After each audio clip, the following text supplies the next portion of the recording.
también se abrió a esta modalidad con la idea de servir básicamente y por instrucción del señor presidente de abrir el espacio y contribuir desde nuestras disciplinas y desde nuestras actividades académicas a los jaliscienses que estamos viviendo una situación pues prácticamente insólita.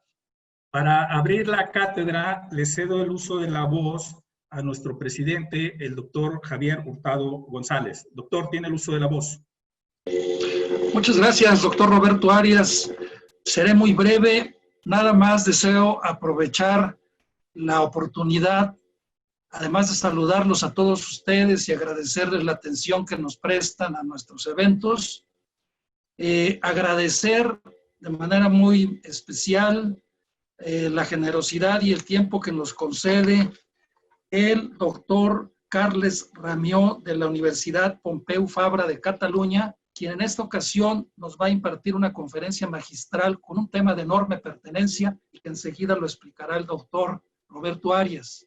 Igualmente, deseo felicitar al doctor Roberto Arias de la Mora, coordinador de la cátedra Luis F. Aguilar Villanueva, radicada en el Colegio de Jalisco, y que en esta ocasión está presentando esta conferencia. Así que, entonces, pues dejo a ustedes en el uso de la voz, en principio al doctor Roberto Arias, y agradezco y saludo muy atentamente a nuestro invitado, el doctor Carles Ramió. Muchas gracias.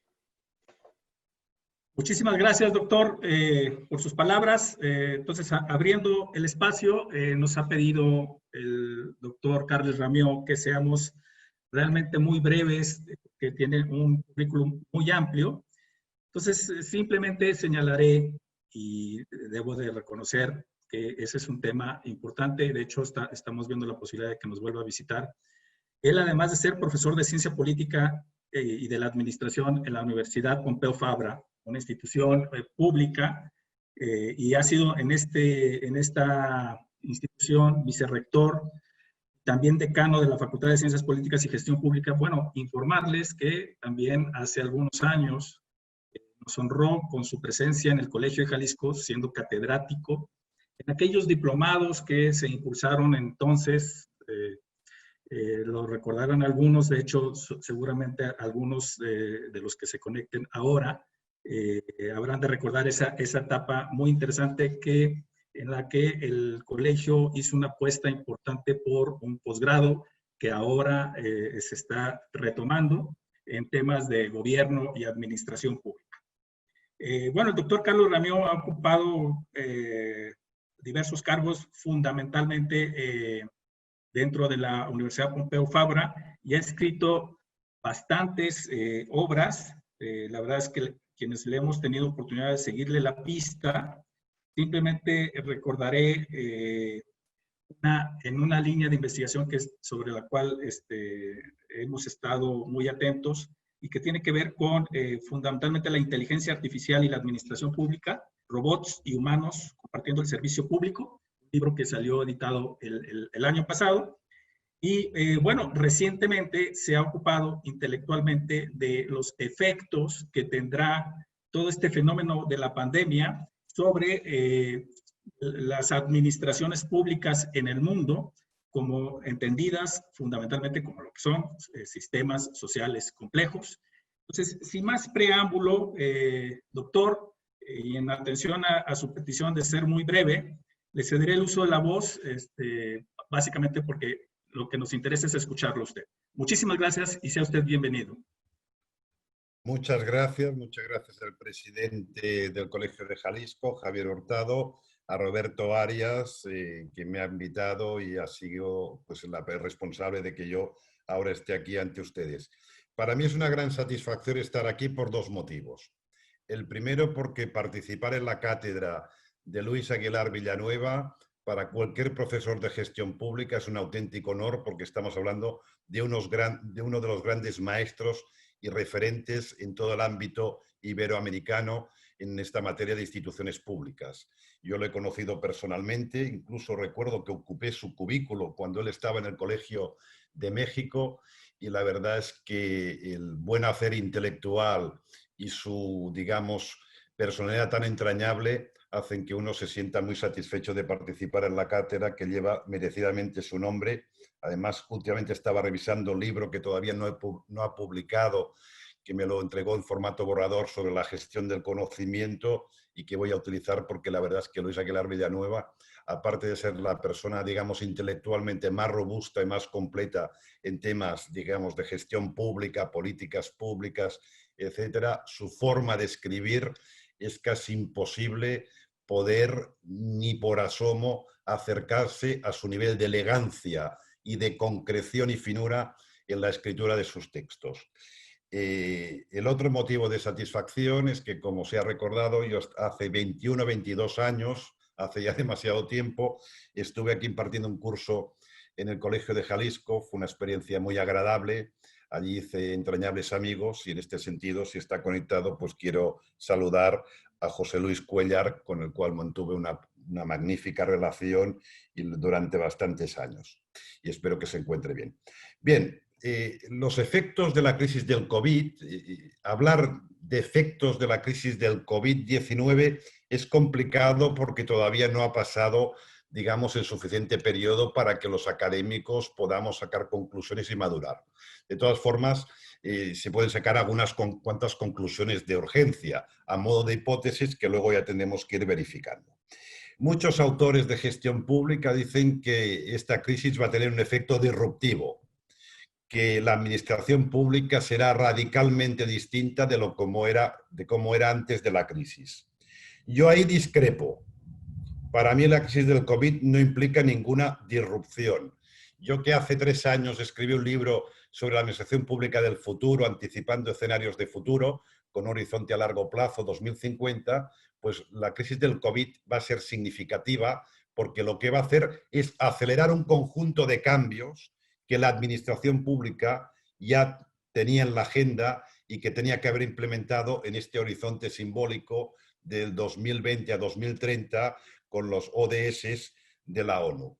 Por lo tanto, la crisis del COVID no va a suponer ningún cambio, sino que la administración pública va a tener que acometer la agenda de reforma que ya le correspondía a los especialistas, habíamos definido, pero lo que sí va a hacer, o esperemos que haga, es ejercer de catalizador para que este cambio se produzca de forma mucho más rápida de lo que se habría producido si no hubiera acontecido una crisis, digamos, tan espectacular e imprevista como esta. Segundo elemento, la gente dice, esto va a implicar más Estado en el sentido no de Estado-nación, sino conjunto de instituciones públicas, el Estado como motor del bienestar frente al mercado y, digamos, también compartiendo espacio con el tercer sector o incluso con la familia. El Estado como un motor del bienestar. Sí, eso también estaba previsto, es decir, grandes crisis implica que el mercado no tiene suficientes respuestas, que el tercer sector, haciendo un esfuerzo descomunal, pues no tiene suficientes respuestas, y que las familias, que son un gran motor en nuestros países de redistribución del bienestar, pues se sientan en una situación muy vulnerable, en el cual todo el mundo pide más Estado. Algunos dicen, más Estado no, mejor Estado. Con lo cual esto ha vuelto, digamos, a poner la trascendencia importante de este contrapeso que tiene que tener el mercado, que es unos poderes públicos, unos servicios públicos potentes que ahora, digamos, han alcanzado, digamos, más relanzamiento y además son totalmente necesarios e imprescindibles. Aquellos países que tienen poco Estado y pocas capacidades institucionales y de prestación de servicios, pues obviamente van a ser países que van a sufrir de forma mucho más dura esta crisis del COVID. Quizá no más Estado, pero sí mejor Estado. Y el Estado, esta crisis puede ser un aliciente porque le cambia totalmente su marco de referencia.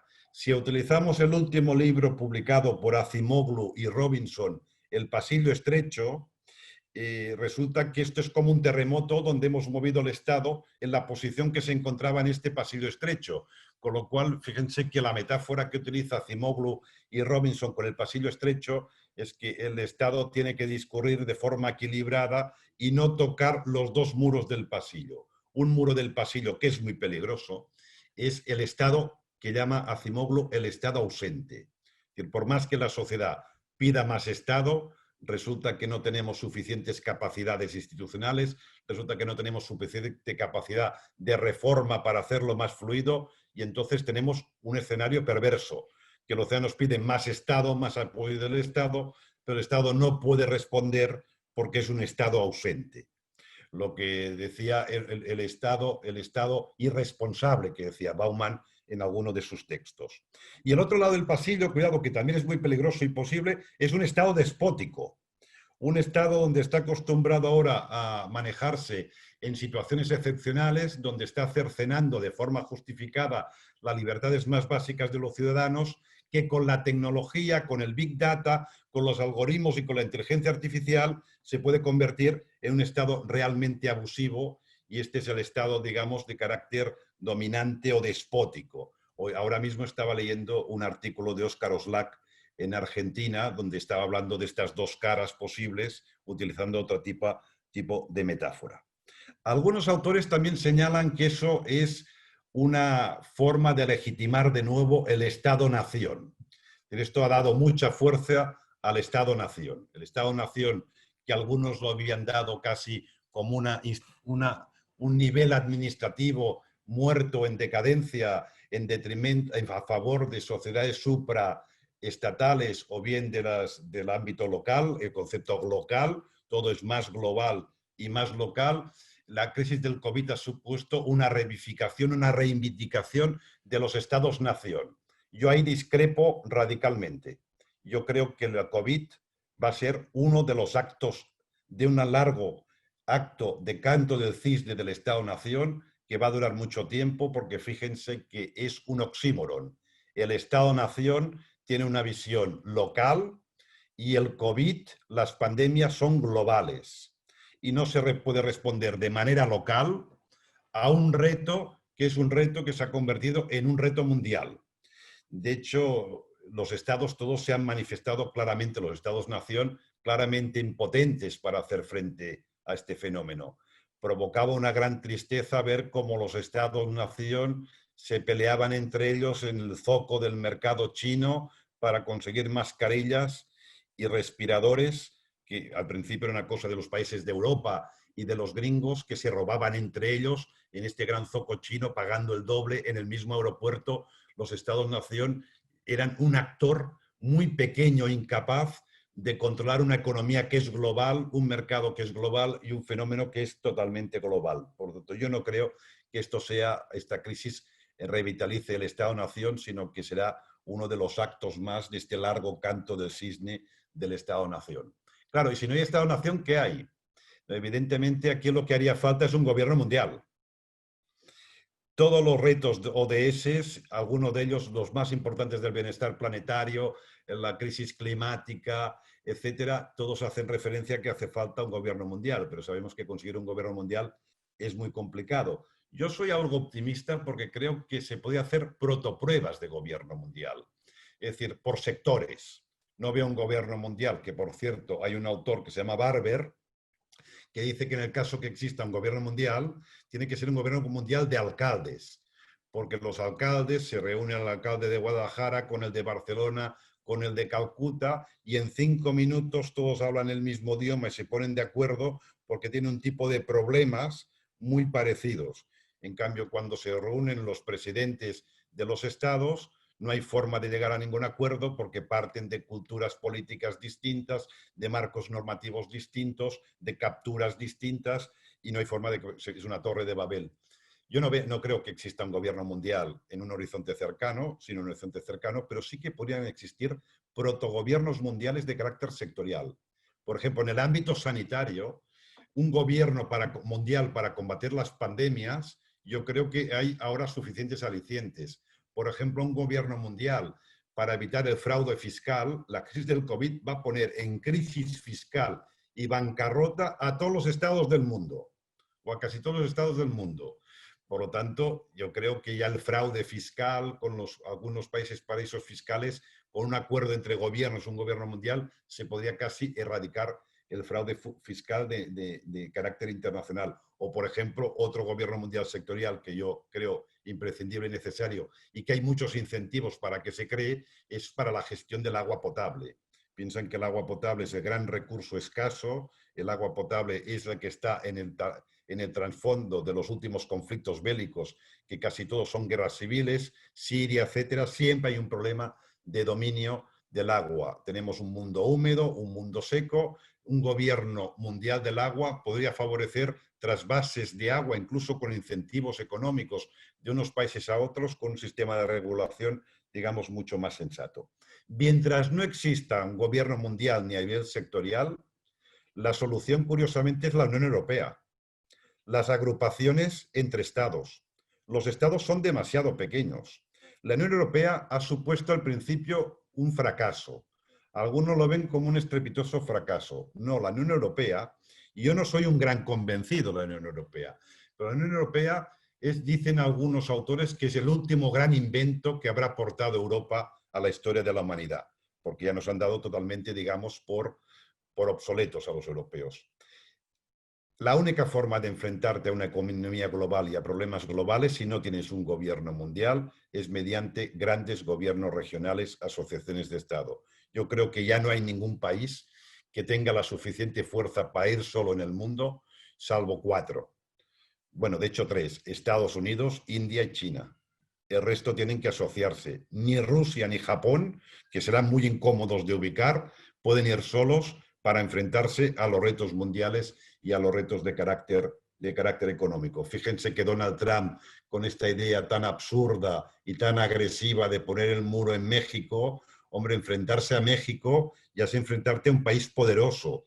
Pero si a toda América Latina estuviera asociada como una Unión Europea, tuviera una única voz y una única fuerza, no se metería con México, porque toda la América Latina junta es más potente que los Estados Unidos. Con lo cual yo creo que tenemos que ir apostando por estos gobiernos regionales como un camino, macrogobiernos regionales, como un camino para conseguir el gobierno mundial.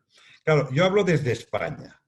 Y en España hay un sentimiento de fracaso colectivo.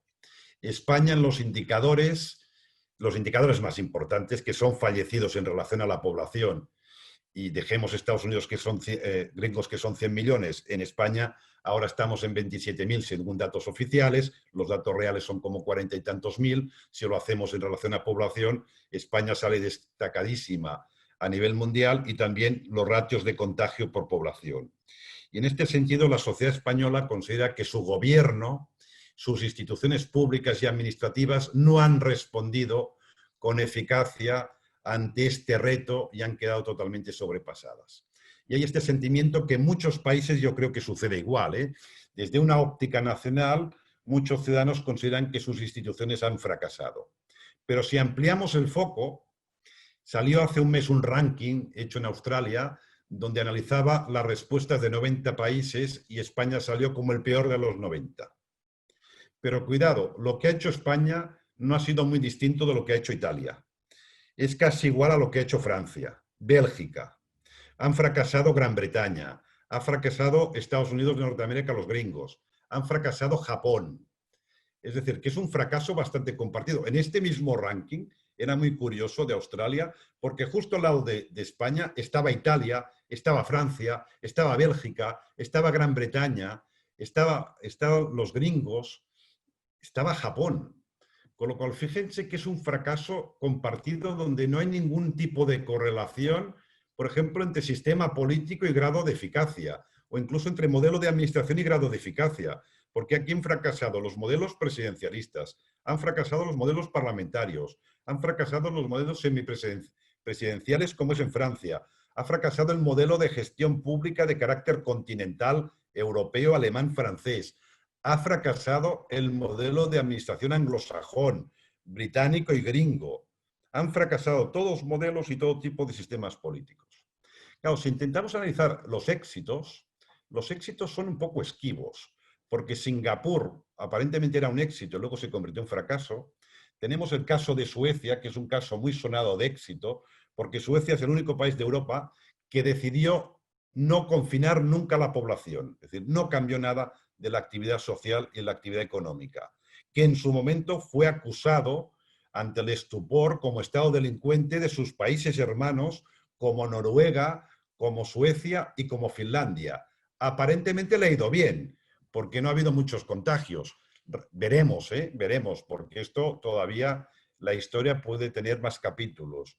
Pero económicamente le ha ido mal, porque claro, si cierra todo el mundo, aunque no cierres tú, tu economía también se rompe, con lo cual la caída del PIB en Suecia también va a ser muy, muy acusada, a pesar de que no han cerrado nada.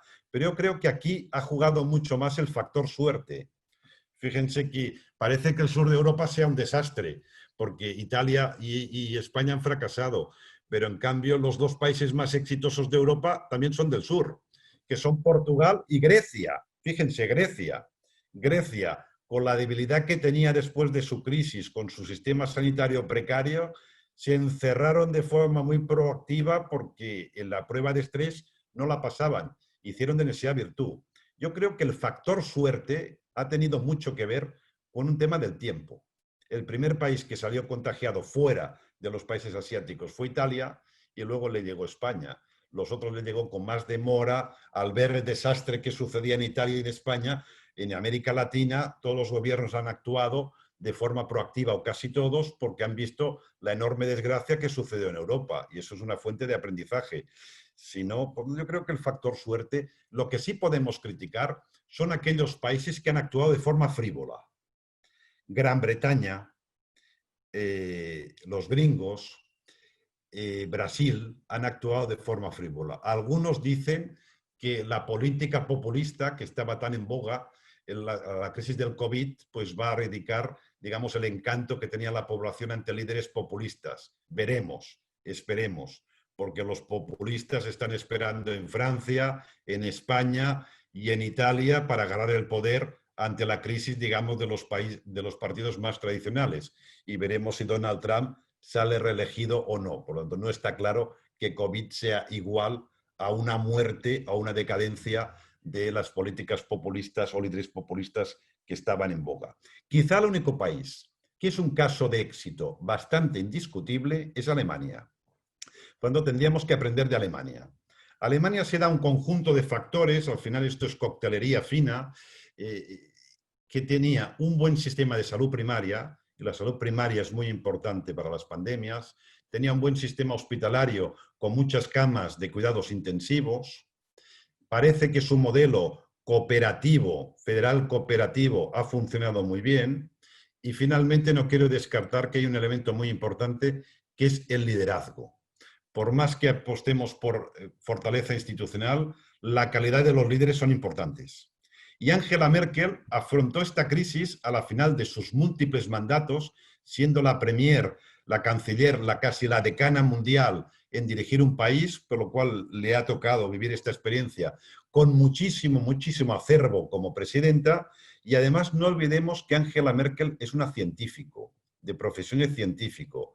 Y esta crisis ha puesto, digamos, en valor la relación entre la política y el mundo científico. Y quizá a ella le ha sido más fácil que a otros líderes diferenciar el grano de la paja que existe en el mundo científico, que también quedó altamente desprevenido. Entonces, Alemania es un buen caso. Con lo cual, ya han empezado a aparecer algunos estudios que intentan analizar qué es mejor, una respuesta descentralizada o una respuesta centralizada. Y ahí se compara el fracaso de Francia, modelo centralista, jacobino, clásico, que ha sido un fracaso, con el éxito del modelo federal cooperativo alemán. Bueno, ustedes tienen un modelo federal, habrá que chequear si a nivel mundial los países que han apostado, España, que es materialmente un modelo federal, pero no con el refinamiento constitucional de serlo, al afrontar esta crisis, ha apostado por un modelo de recentralización y parece que tampoco le ha ido muy bien esta respuesta centralizada ante este fenómeno. Pero claro, como es un problema estrictamente sanitario, y siguiendo este eje que es muy interesante, centralización, descentralización, podemos ver aquí el fracaso absoluto de una región muy rica, que es de las más ricas de Europa y más modernas en Italia, que es la región de Lombardía, frente a la región que está justo al lado, que es la región del Véneto. Para entendernos, Milán versus Venecia. Venecia y Verona, sería, digamos, la vertiente romántica. Lombardía es donde ha acumulado más muertes, más contagios y tiene un sistema de salud espléndido, espléndido, con unos hospitales de primer nivel. Esto, por ejemplo, ha causado sorpresa en España. En España siempre hemos dicho que tenemos uno de los mejores sistemas sanitarios del mundo, y es totalmente cierto. Tenemos unos hospitales magníficos, unos tratamientos del cáncer muy sofisticados. Somos el país líder en trasplantes. Hacemos las operaciones cardíacas más complejas y con elevados indicadores de éxito. Nos enfrentamos a la pandemia y todo es un fracaso absoluto. Porque resulta que quizá los países que han apostado su modelo de salud en un modelo centralista, es decir, hospital-céntrico, donde el hospital es claramente la joya de la corona del sistema sanitario, el hospital es muy útil para hacer estas grandes operaciones complejas, pero es totalmente perverso para enfrentarse en situaciones de salud pública y como son las pandemias. En cambio, el Véneto es una región muy potente en asistencia primaria. Y el Véneto lo que hicieron fue detectar rápidamente los casos de contagio, hacer un seguimiento y evitar que los contagiados, primero, que se contagiaran muchos y que entraran en los hospitales, porque los hospitales, junto con la residencia de ancianos, han sido los grandes centros de contagio a la población. Por lo tanto, a modelo sanitario en España existe como dos niveles. Si tú eres un médico de familia en asistencia primaria, tu prestigio profesional es muy bajo. Parece que seas muy humilde. En cambio, el cirujano, el gran especialista que esté en un hospital, eso tiene glamour. Bueno, eso es perverso, porque un buen sistema sanitario es el que combine bien la asistencia primaria con lo que son los grandes hospitales. Tener una buena sanidad pública solo centrada en hospitales no es suficiente para enfrentarse a un problema como este. Y ahora viene la parte, digamos, más propositiva o normativa, que es la que se espera. ¿Cuál será la gestión pública del futuro? ¿Cuáles son los cambios que podemos prever? Primer elemento a tener en cuenta.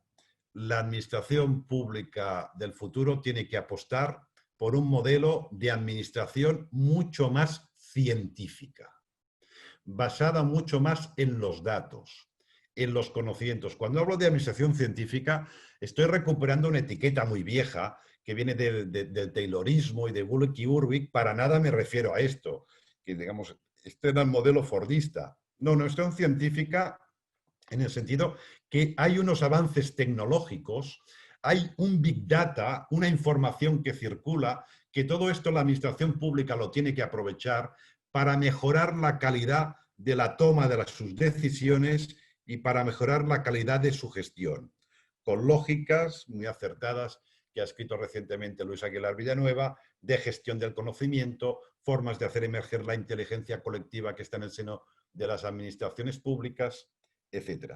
Y en esta administración pública, digamos, científica o más científica, que yo antes denominaba administración pública más inteligente, que al fin y al cabo es exactamente lo mismo, el primer ingrediente es una administración pública que respete a sus profesionales. Tanto es una administración pública que tiene que tener gran reto estructural de siempre en América Latina, reto que en México lo tienen bastante bien resuelto a nivel federal, pero que a nivel estatal no acaba de entrar el sistema meritocrático de forma totalmente, digamos, radical y abarcando todo el espectro de empleados públicos. Tenemos que apostar por una administración pública meritocrática donde los políticos respeten la opinión y la posición de sus profesionales. En España no tenemos y estamos muy obsesionados en tener dirección pública profesional, que es una regulación para la parte elitista de la administración pública, para lo que son directivos, para los que asumen funciones, digamos, de dirección o amplios especialistas, pues para que queden protegidos de la discrecionalidad y arbitrariedad política, que los nombran y los cesan en función de su voluntad. Para más que sean funcionarios, pueden pasar de posiciones importantes a posiciones irrelevantes sin ningún tipo de justificación. Por lo tanto, la administración pública tiene que acogerse más y aprovechar más el conocimiento experto. Y no estoy ninguneando la política. Es decir, la crisis del COVID, cualquier crisis tiene una lectura política y se puede abordar de forma política y hay que abordarlo de forma política y de forma ideológica, por supuesto, pero tiene unos componentes que son técnicos y estrictamente técnicos y muy complejos, que los políticos solo pueden tomar buenas decisiones políticas si se asientan sobre todos los grandes conocimientos que tienen sus empleados públicos y directivos públicos, que los tendrán cuanto más profesionales sean, más acceso meritocrático y más protección exista para aquellos que ocupan los estadios más elevados de la administración pública. Pero claro, otro elemento que ha puesto en valor la crisis del COVID es que el conocimiento experto que tenemos las administraciones públicas, que es inmenso, es insuficiente para abordar este tema. Con lo cual nos hacen falta redes de conocimiento extramuros de la administración pública. Fíjense que para hacer frente a la crisis del COVID, pues el sistema político se ha tenido que hablar con el sistema científico. Y el sistema científico está en universidades, en centros de investigación, muchos de ellos son públicos, otros son privados, y en la política, las instituciones han tenido que ir a buscar un conocimiento, porque era un conocimiento tan experto, tan de vanguardia, que era insuficiente el conocimiento que había intramuros de la administración pública. Y la primera sorpresa cuando los políticos han contactado con el mundo científico es que se han dado cuenta que el mundo científico es un mundo muy fragmentado y muy violento. Está fragmentado por escuelas, por visiones, por disciplinas, totalmente peleados entre ellos. Fíjense que a los académicos no nos extraña, porque estamos acostumbrados. Ahora, mientras estoy haciendo esta charla, el oyente normal, pues le va a parecer bien o mal. Pero si hay alguien que me escucha que es académico, ya está intentando falsear y encontrar un contraargumento a todo lo que estoy diciendo, porque, digamos, el conocimiento científico se basa en función de la crítica. Uno lanza una teoría, una hipótesis, y el otro le destroza y así avanza. Por lo tanto, nosotros somos de natural muy críticos entre nosotros y somos incluso violentos en las formas. Cuando el político ve que hay una dispersión, que todos están peleados, no sabe qué decisión tomar. Quizá por eso a Angela Merkel le fue tan fácil manejarse en este proceloso mundo del sistema científico, porque ella es científica, además científica dura, digamos, científica de laboratorio. Porque claro, resulta que aquí el conocimiento científico no existía, porque esta crisis ha pillado desprevenido incluso los científicos. Y los científicos también han errado de una forma espantosa. La Organización Mundial de la Salud, que se supone que es un gran acervo científico, ha fracasado de una forma calamitosa. Pero cuidado, eso no quiere decir que tenemos que prescindir del conocimiento científico. Al contrario, ahora el conocimiento científico se ha puesto al día, ha empezado a investigar, y ahora para el desconfinamiento que decimos en España, o la desescalada, o para afrontar las nuevas, digamos, potenciales olas de contagio del COVID, otras pandemias, otros fenómenos, es evidente que los políticos ya no únicamente tienen que escuchar la voz interna de los expertos que están en la administración pública, sino que tienen que articular sistemas de relación con unos sistemas, digamos, de incentivos para que la experiencia que está fuera de la administración pública, en el ámbito científico, público, privado, pueda incorporarse para mejorar la calidad en la toma de las decisiones en las administraciones públicas. Otro ingrediente es, obviamente, la utilización de la información, el Big Data y la inteligencia artificial. Eso es como un continuo. Roberto decía el año pasado que escribí un libro sobre inteligencia artificial. En efecto, escribí un libro sobre inteligencia artificial. No va sobre esto la conferencia, pero yo creo que es totalmente crucial la incorporación lo más rápido posible de la inteligencia artificial y de la robótica en la administración pública para solventar problemas estructurales que tenemos y a la vez para incorporarnos en una gestión de vanguardia, moderna, una gestión eficaz y eficiente y además con enorme seguridad jurídica. Eso es totalmente necesario que lo incorporemos. Tengo una visión positiva. Luego hay muchos retos y quizá en el debate podemos entrar en esta materia. Pero claro, cuando empecé a dar charlas, algunas veces algunas personas me preguntaban, ¿y cómo conseguimos una administración pública, digamos, tradicional, obsoleta, a que pueda incorporar la inteligencia artificial? Bueno, pues resulta que tenemos que hacer todo un camino. Y este camino, que es un poco la agenda la agenda necesaria para que consigamos una administración pública más moderna y más innovadora, una administración pública más inteligente y más científica, es primer paso. Una administración digital. Tenemos que digitalizarnos.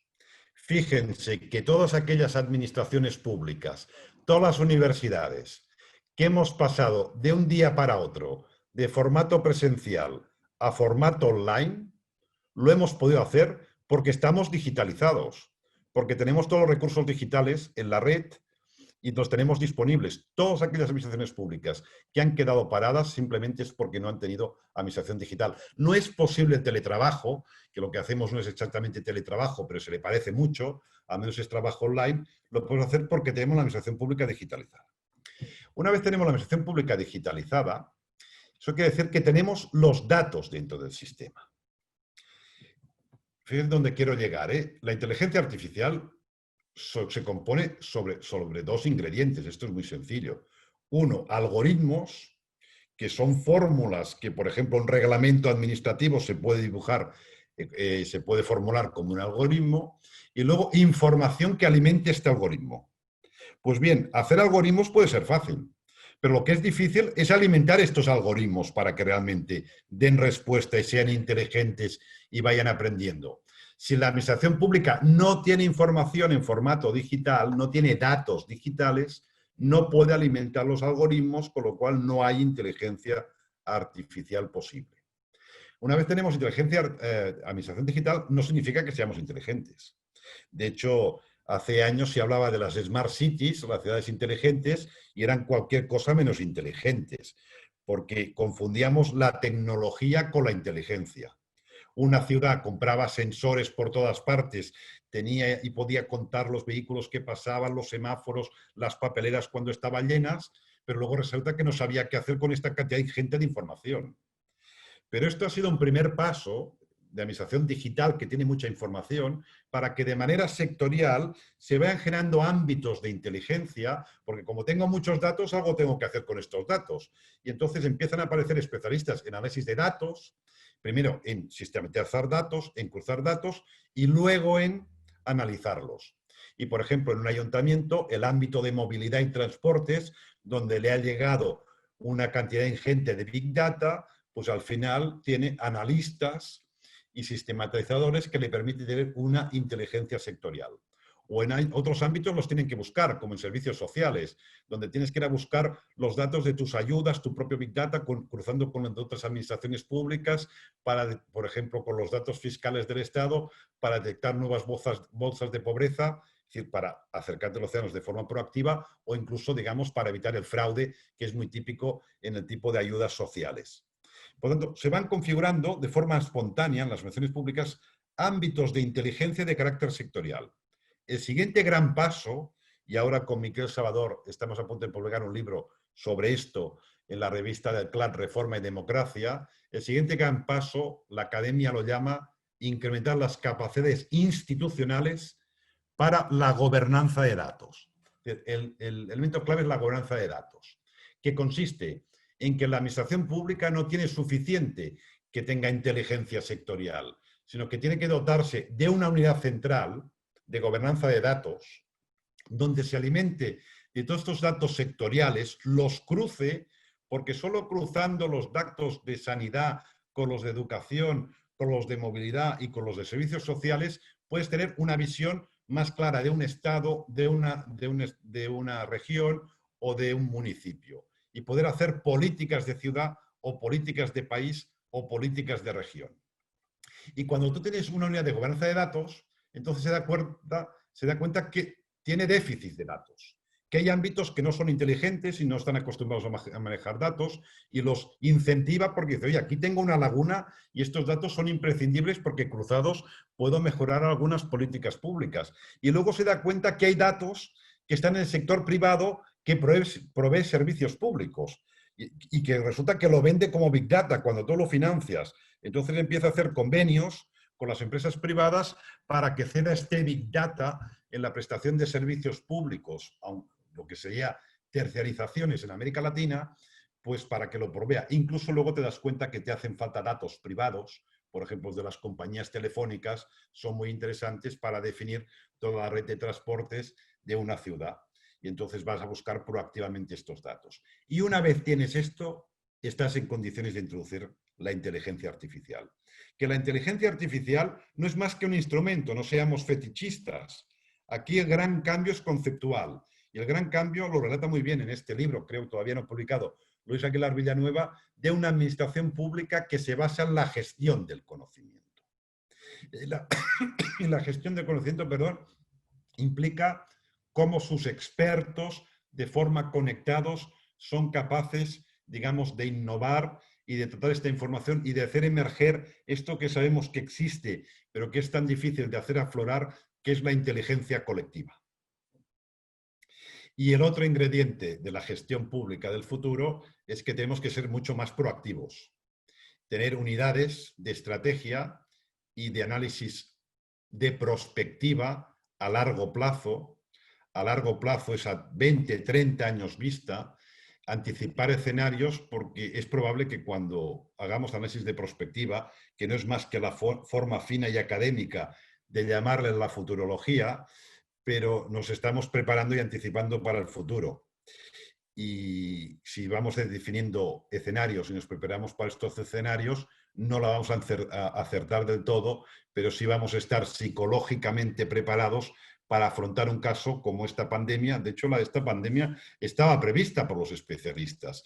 Muchas administraciones públicas tenían que haber tenido observatorio. ¿Qué hacemos cuando venga una pandemia que decían que era inminente y que vendría en los próximos 10 años seguro una gran pandemia? Bueno, pues ha llegado, pero hemos encontrado unas organizaciones públicas pues que ninguna había hecho este esfuerzo de prospectiva, este esfuerzo en adelantar escenarios, este esfuerzo, digamos, en anticiparse y empezar a tener protocolos de actuación en caso de problemas o situaciones sobrevenidas. Y como yo creo que llevo ahora 40 minutos, pues si te parece, Roberto, lo dejo aquí.